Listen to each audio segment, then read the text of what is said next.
咁另外我又要介紹就係呢個本地養殖嘅龍蝦。咁呢個就係青龍嚟嘅，都係本地品種嚟嘅。嗰個肉質我自己試過咧，係好鮮同埋好大拿嘅。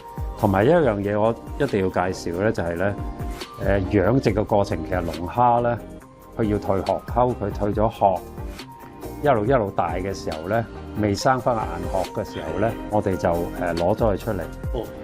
咁成隻龍蝦其實咧，我哋叫佢做軟殼龍蝦。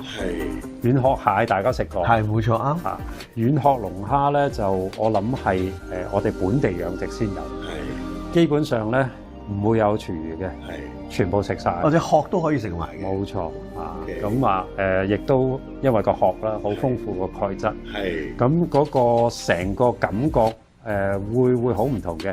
一般做法有好多朋友就椒鹽去做咧，又係非常之好食。個價錢係點先？嗱，當然啦，本地優質產品，我諗市民其實有好多咧都唔介意俾貴少少啦，去食一啲我哋話環保、安全、優質嘅產品。尤其是就係我諗爹哋媽咪啦，冇錯，對仔女嗰個營養啊，各方面都好關注嘅。咁呢啲我覺得非常啱嘅，其實都係一個好合理嘅價錢。